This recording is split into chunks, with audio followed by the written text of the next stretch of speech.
Hey guys, this is Abhishek from GadgetsNews.com, and today we are here at the Mobile World Congress at the Sony booth. And Sony has actually announced the Sony Xperia Z2.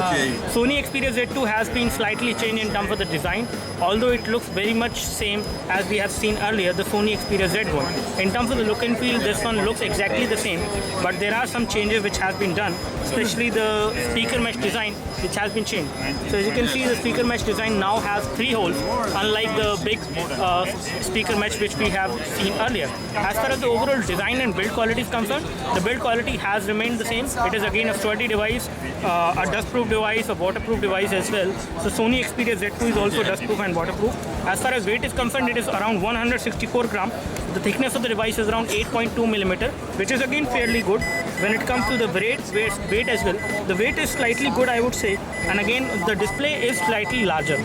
So the display on the Xperia Z2 is larger, and it is 5.2 inch full high definition display, and it gives you slightly less pixel density, but again it is pretty good to hold in one hand, and you can easily hold the device and carry it around with you. It does not feel heavy, it does not feel too big to hold in one hand.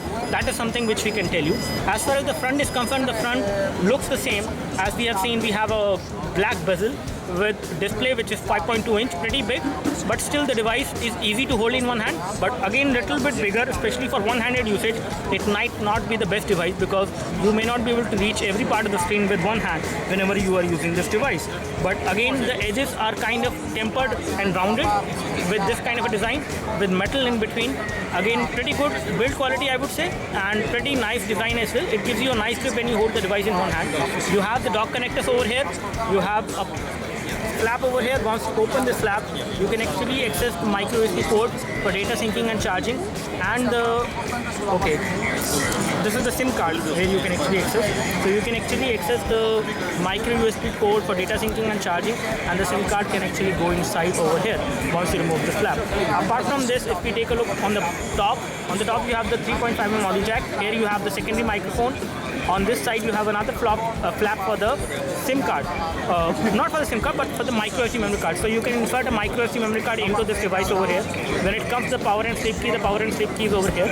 You have the volume rocker, which is again accessible. Both of these buttons are accessible. You have a dedicated camera shutter key as well on this device, just like the Xperia Z1 which we have seen earlier. And when it comes to the So here we have the device, as you can see. If we talk about the other specifications of this device has Android 4.4 KitKat preloaded, which is a good thing. Your micro SD card slot, which will give you option of expanding the storage of the device, but you cannot actually install applications on the micro SD memory card. That is something which we can tell you.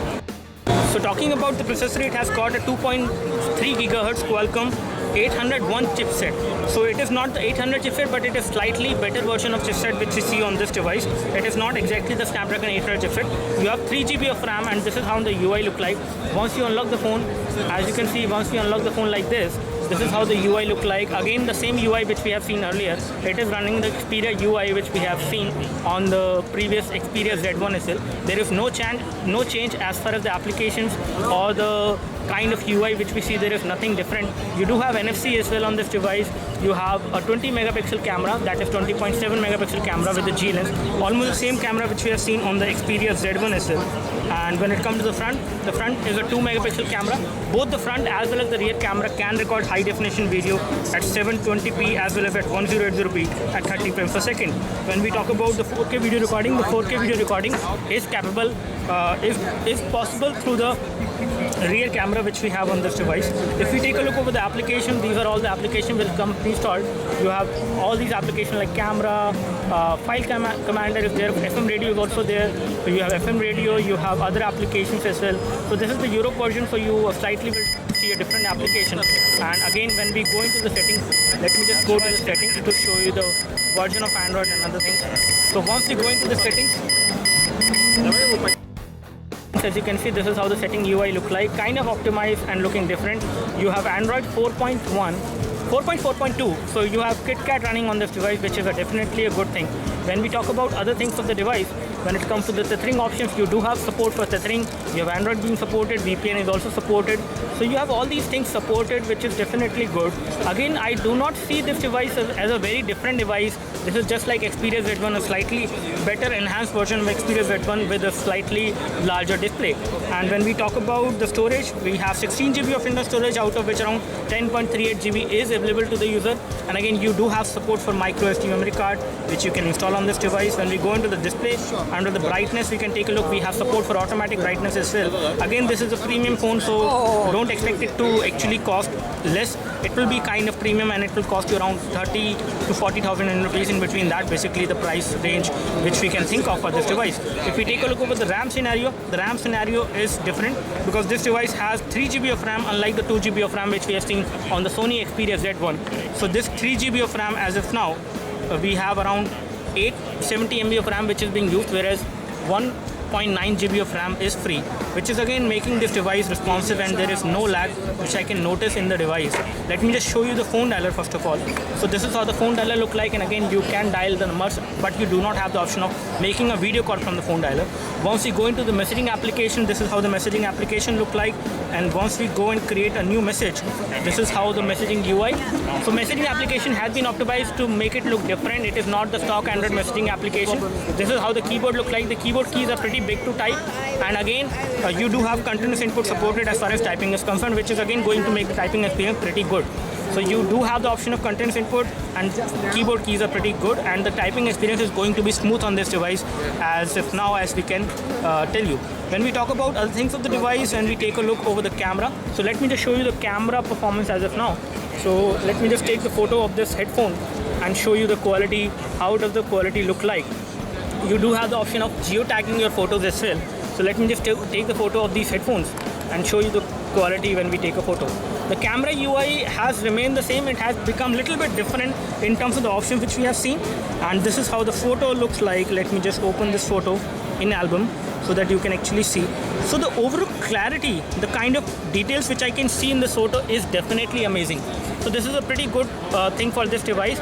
But when it comes to the colors itself, the colors are also looking good, and we have taken this photo right now in artificial light, so don't expect much in terms of the quality. In daylight, the camera can actually perform better.